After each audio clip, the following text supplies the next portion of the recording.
Did any of the administration's policies contribute to the record number of border crossings?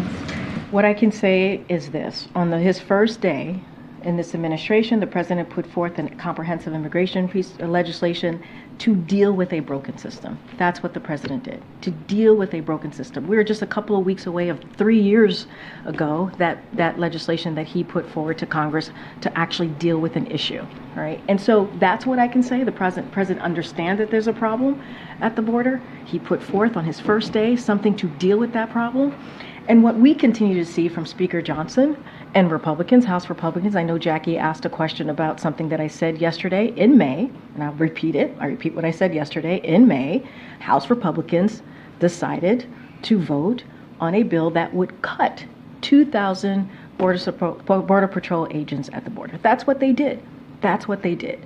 And they continue to obstruct and get in the way of of the president wanting to move forward with a supplemental that includes border security. They're getting in the way of it. They are. While Senate Republicans and Democrats in a bipartisan way are trying to find a way, a bipartisan agreement to deal with border security, you have House Republicans who left.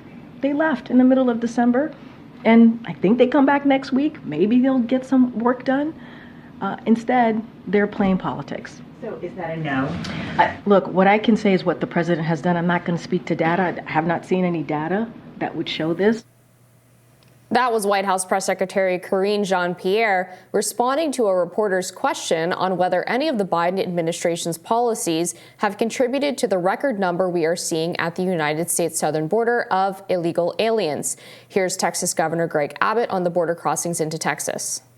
We have more people coming across our border every single day than what New York gets in a week or a month. Mm-hmm. And so it's outrageous that they're saying that they cannot deal with this. But the last point, Dana, is the fact that there's only one reason why this is happening. And that's because Joe Biden has eliminated all of the 4 policies that Donald Trump put in place that led to the lowest illegal border crossings in 40 years.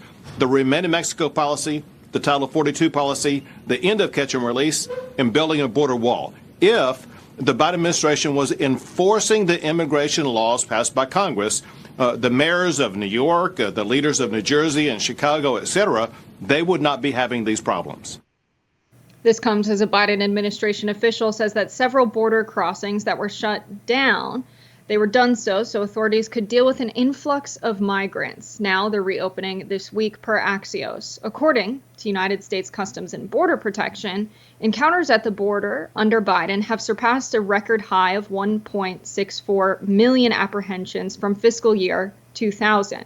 In 2022, Border Patrol recorded 2.2 million encounters, and in 2023, encounters dropped to 2 million. So right now you have essentially gridlock in Congress. House Republicans saying that they're not going to vote for whatever the Senate pushes to them, which would be some kind of compromise on what they're demanding, which is policies around the border, addressing the crisis at the border.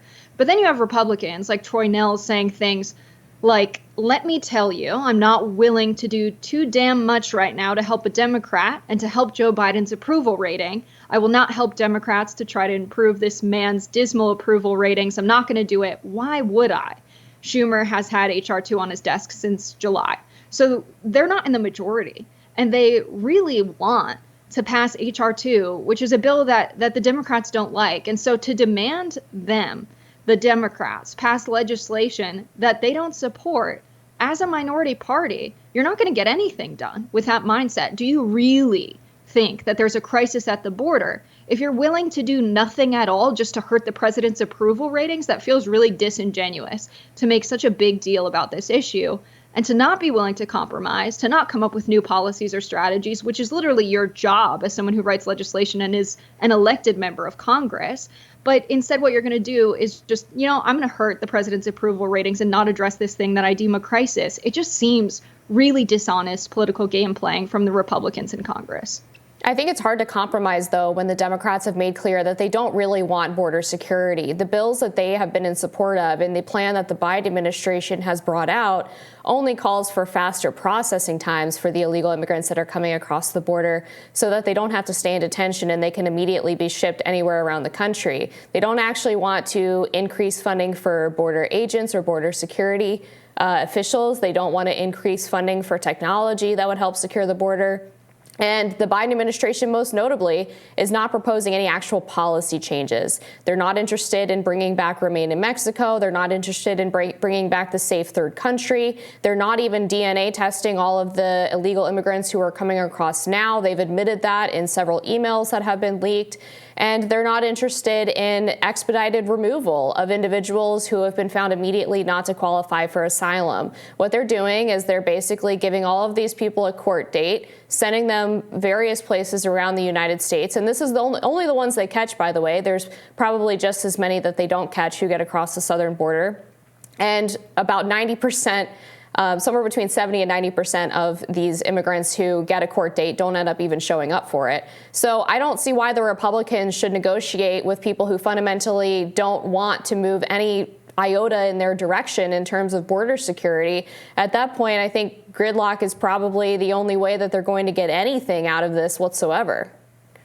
I think threatening to shut down the government and not pass additional budgets just because you, as the minority party, can't get what you want in. That's how this works. If you don't win the majority of votes and you don't get enough seats in the House to have the majority and enough seats in the Senate to have the majority, you don't get to dictate what policies are in this country. The people that elected the members of the majority party oftentimes get to pass the policy that they deem reasonable because they're representing the population of people who voted for them. Republicans doing this right now, it's just undemocratic. Democrats don't have to compromise with Republicans on a number of cuts to funding, but they have. They've worked with them to try and get bills passed to fund the government. And so I think it's still dishonest, even if you believe the Biden administration has done a terrible job on border policy. You still have the Senate and the House as responsible for making legislation on the border. And they've reluctantly come together to make a deal in the Senate. And then you have all these House Republicans saying they're not willing to work with it whatsoever unless they get absolutely everything they want. They're like a bunch of toddlers that are throwing a tantrum in the store because they're not allowed to buy candy. And, they're not willing to stop crying unless they get their candy. It's ridiculous. And it's much more serious than that, of course, but that's the vibes they're giving off by saying they're not willing to do their jobs and write legislation unless they get everything they want, knowing very well they're operating in a political system where that's how it works if your party doesn't win a clear majority. Well, the system also works because we have divided government such that the minority doesn't have to get trampled on either. It doesn't mean that the majority in one chamber of Congress gets to do absolutely everything they want and the minority party just has to take it. That's why we have votes that require 60 votes in the Senate. It's why we have both the House of Representatives and the Senate. That's precisely why, is to avoid the minority voice getting trampled. And by the way, I would point out as well that in terms of what Americans want, yes, they voted for Democrats to take control of the Senate and the presidency. But on the specific issue of immigration, they're on the side of Republicans. Immigration is the second most important issue for voters heading into 2024. And without question, they all say that they want more border security and that they believe the current situation at the border is a crisis. So I do think it is incumbent on Democrats to listen to their constituents. You even have members of the Democratic Party, like Mayor Eric Adams, like the Chicago mayor, like Democrats who come from border states, Texas and Arizona, saying repeatedly that they too are frustrated with the current system as it relates to immigration. So I don't think this is just a Democrat versus Republican issue. There are clearly some Democrats, at least, that are willing to take a look at border security. In fact, Senator John Fetterman said that he quite opposes his party's position that if you talk about border security or want to take a look at immigration, that you are a bigot. He thinks that is a reasonable issue to take a look at because of the impact that it's having on Americans. And yet no one else over in the Senate with him seems to be willing to do that. So I don't think Republicans are saying you have to give us every single thing we want on border security, but you have to give us something. And so far, the Democrats as a party have not given them anything besides, hey, we'll just give more money to housing and work permits for the migrants, and we'll also give them more money for processing. That's not border security. That's just making it easier and giving more incentives for people to come in. So there's a lot of things in H.R. 2 that I think would upset many Americans. This is not just a piece of legislation for border security. So, of course, we have compromise in the Senate. You have senators working together across the aisle. I'm not saying it's good that we have Democrats versus Republicans and majority rules every single time. I think it's good that members of the Senate have compromised on a bipartisan bill. What I think is ridiculous is what Troy Nehls has done and said he's not willing to do anything that falls short of H.R. 2 because he doesn't want to improve Biden's approval ratings. That is a ridiculous reason not to support common sense border security legislation. I don't think most people across the United States would approve of everything in H.R. 2. Things that wouldn't require CBP agents to take a polygraph test in situations where they're accused of criminal behavior. This would resume construction on the border wall. It would waive necessary legal procedures that must happen before the wall is constructed.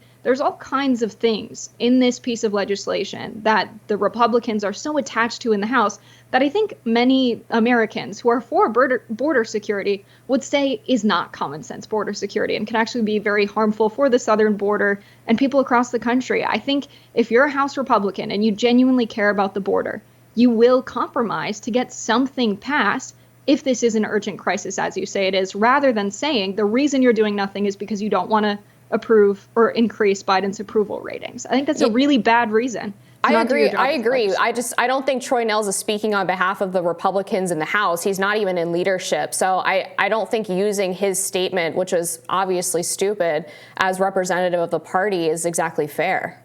Well, the Republicans in the House have directly said they're not willing to vote to fund the government and are willing to shut it down if they don't get what they want when it comes to border security. And he's saying that his faction in the House will not vote for what the Senate pushes through. I hope they will, but we'll see what happens. Yeah, I mean, exactly. I mean, it depends on what the Senate passes, on whether or not that's a fair enough compromise for them. But again, Troy Nehls doesn't speak on behalf of the party. We'll be back with more Rising after this.